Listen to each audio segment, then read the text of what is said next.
Selamat pagi anak-anak, apa kabar? Mudah-mudahan kalian selalu dalam keadaan sehat ya.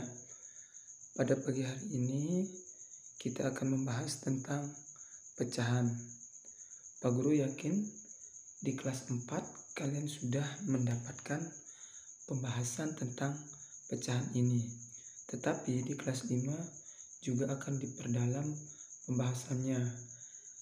Pada kesempatan pagi hari ini kita akan membahas bagaimana penjumlahan dalam pecahan ya. Nah, sebelum menuju ke operasi penjumlahan dalam pecahan, Pak Guru akan mengingatkan sedikit tentang pembahasan pecahan yang pernah kalian lakukan mungkin di kelas 4. Nah, pecahan itu sendiri merupakan bilangan yang tidak utuh anak-anak ya.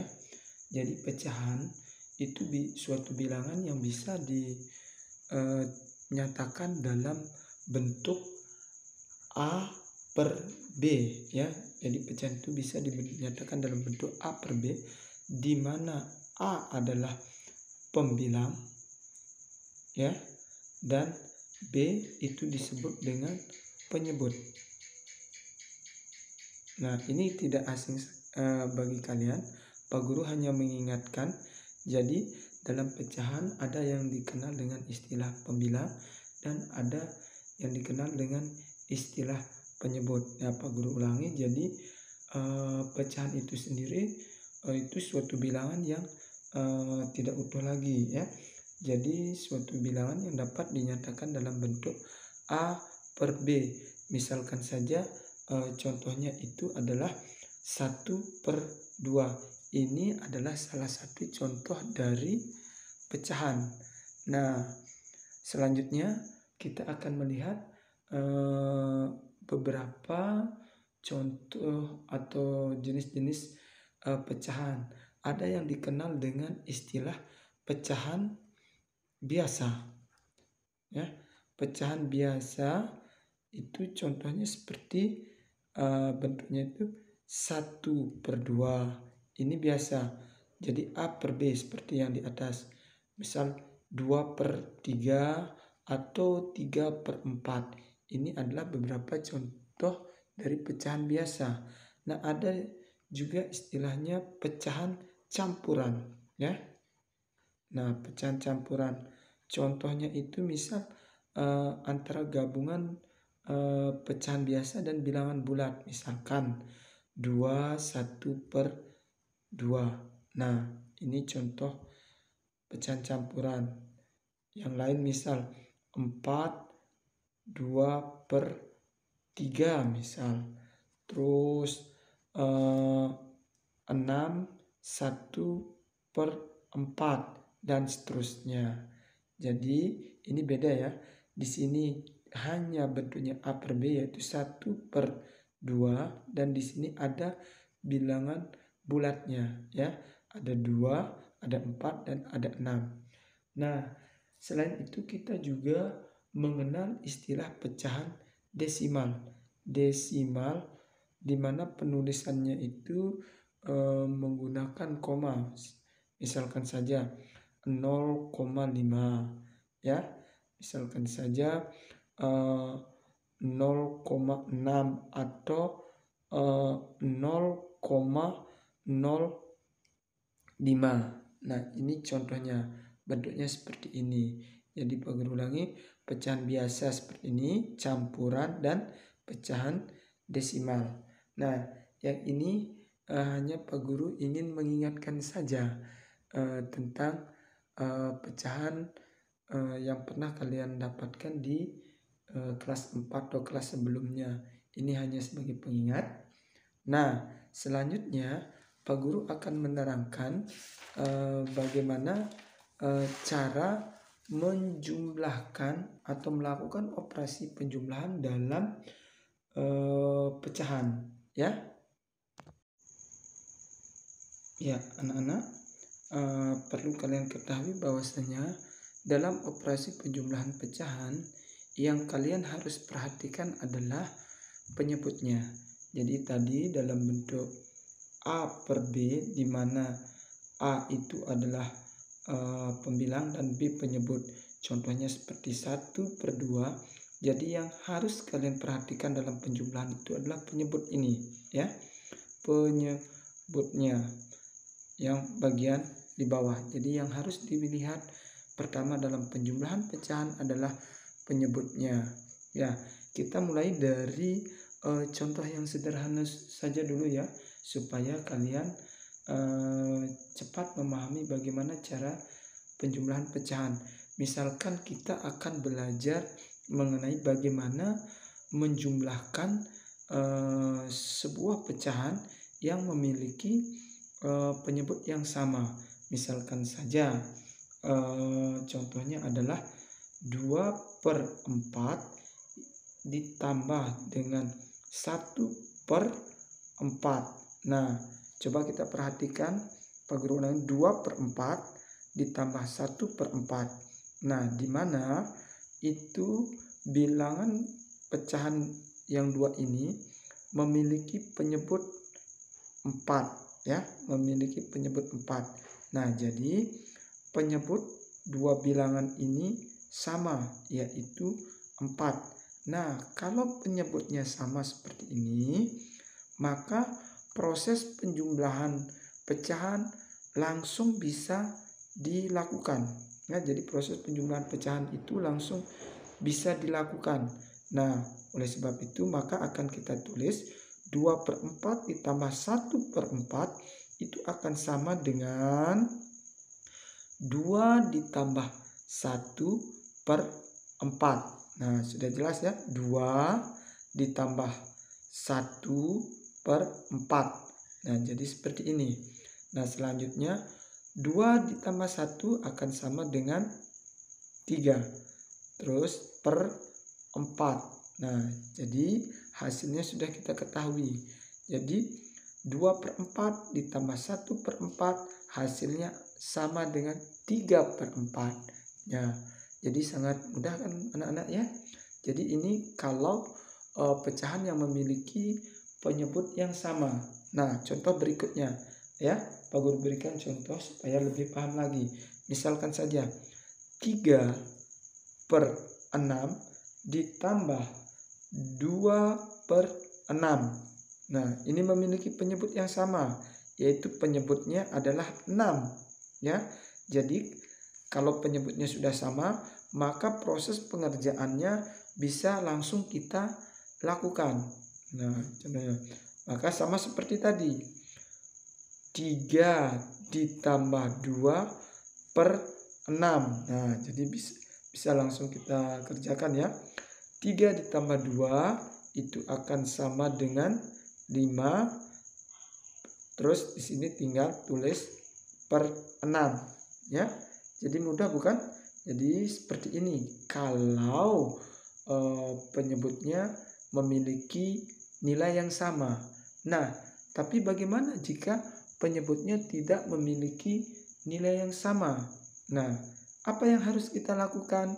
Kita lihat saja contoh berikut ini ya. Contohnya misalkan ini Pak Guru berikan contoh penjumlahan yang penyebutnya tidak sama. Pak Guru tulis di sini ya. Penjumlahan dengan penyebut tidak sama ya. Atau beda gitu, tidak sama. Nah, apa yang kita lakukan? Lihat saja contohnya. Misalkan 2/3 ditambah 1/2. Nah, kita lihat. Di sini pembilangnya ada 2, di sini pembilangnya 1. Yang di bawah ini penyebutnya 3, penyebutnya 2. Nah, di sini kita lihat penyebutnya tidak sama, ada 3 dan ada 2. Kalau pecahan memiliki penyebut yang tidak sama, maka kita harus samakan penyebutnya. Nah, di sini tolong diperhatikan dengan seksama, maka kita harus samakan penyebutnya, ya, samakan penyebutnya. Terus dijadikan berapa? Nah, maka bagaimana kita menentukan penyebutnya? Itu dengan menentukan KPK-nya. Mungkin kalian belum familiar dengan KPK, tetapi kita akan belajar bagaimana nanti ini menyamakan penyebutnya ya. Menyamakan dengan cara melihat kelipatannya atau melihat seperti yang Pak Guru tugaskan kemarin, kalian harus kuasai perkalian. Makanya minggu kemarin Pak Guru khususkan kalian menguasai perkalian dan pembagian. Tujuannya tidak lain adalah supaya proses pembelajaran matematika berikutnya itu bisa lebih gampang, bisa lebih gampang kalian lakukan ya. Makanya itu harus diperkuat dengan perkalian yang kemarin itu ya. Mudah-mudahan semua anak-anak sudah melaksanakan sudah menguasainya ya. Nah, sekarang kita akan samakan penyebutnya ya. Kita tulis, coba kita berikan tanda. Nah, di sini kita lihat di sini ada 3 ya. Ini adalah cara yang sangat sederhana Pak Guru jelaskan. Di sini 3. Kita akan mencari namanya KPK itu kelipatannya ya. Kita akan mencari kelipatannya di mana bilangan 3 dan 2 memiliki kelipatan yang sama. Maka yang itu kita akan gunakan. Misalkan kalau 3 itu mulai dari 3 ya. 6 karena 3 ditambah 3 sama dengan 6. Ditambah 3 lagi akan sama dengan 9. Tambah 3 12. Ditambah 3 maka 15 dan seterusnya, masih panjang juga ya. Sekarang 2. Nah, 2 itu mulai dari 2 ya. 4 6 8 10 12 dan seterusnya. Nah, ini sebenarnya ini adalah merupakan perkalian dari 3. Ini merupakan perkalian dari 2. Nah, kita lihat kira-kira kelipatan yang sama yang mana? Yang paling kecil kelipatannya ya, KPK-nya ini 3. Nah, ternyata kita lihat di sini ada 6, di sini ada 6. Nah, ada 2 sudah kita ketemu ada dari 2 bilangan ini ternyata mereka memiliki kelipatan 6, KPK-nya 6. Jadi maka kita tulis di sini kita gunakan 6 ya. Nah, kita samakan penyebutnya menjadi 6 ya. Setelah melalui proses ini, maka kita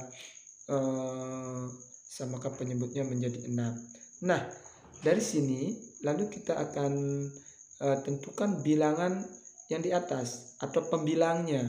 Berapa pembilangnya di sini?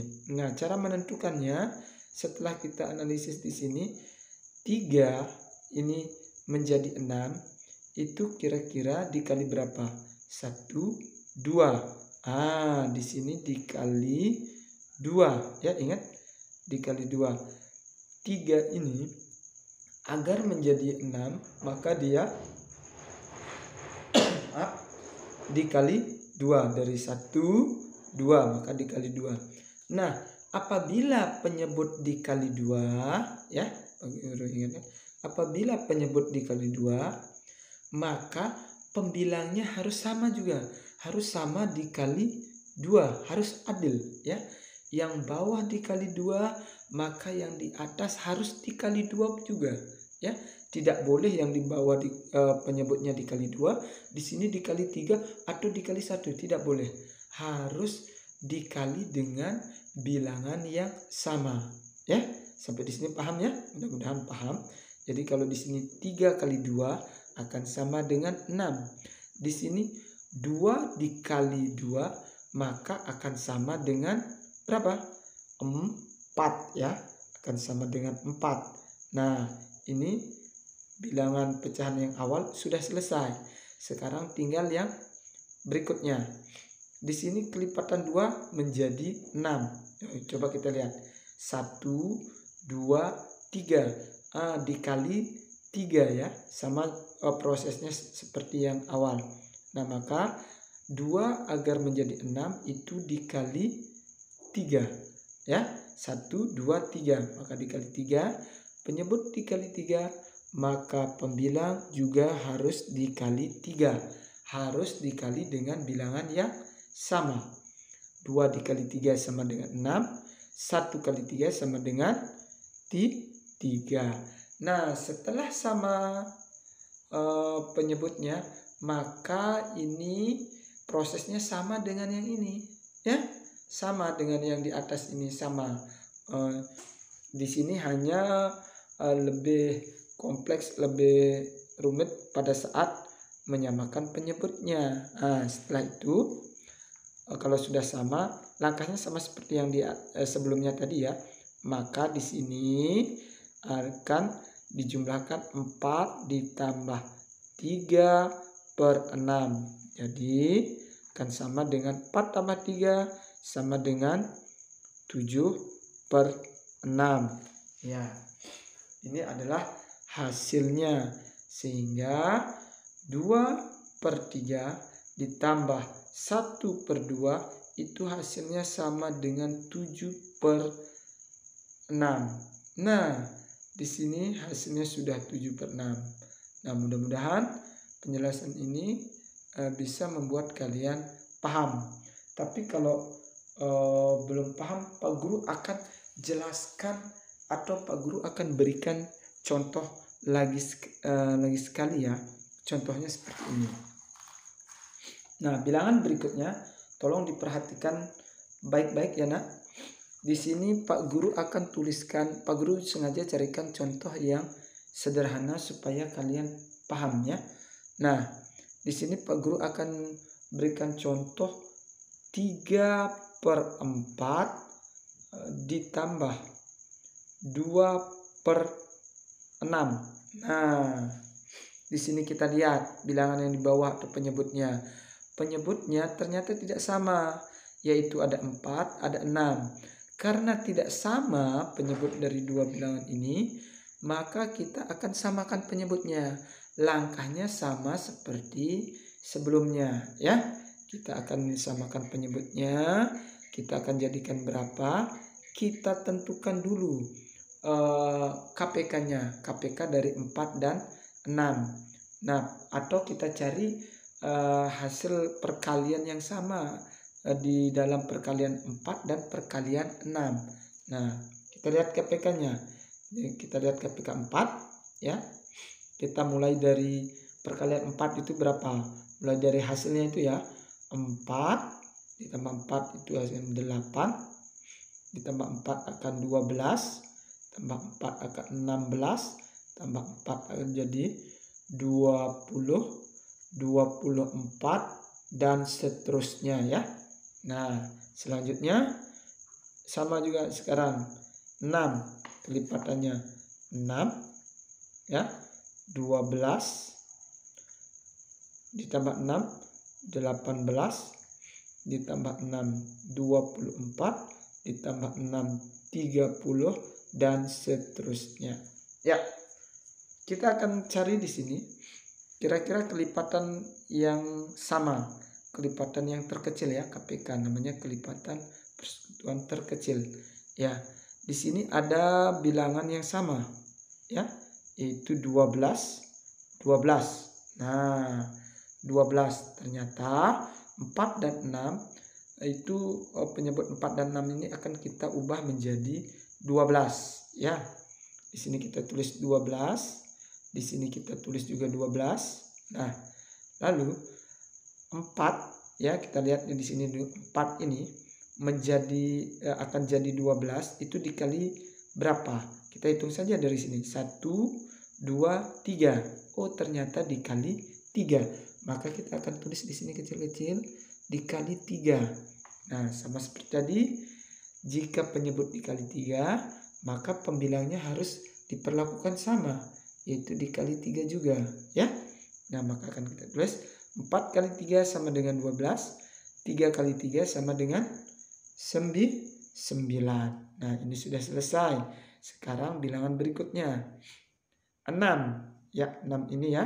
Dikali berapa agar hasilnya 12. Kita hitung dari sini. 1, 2. Ternyata di sini dikali 2, maka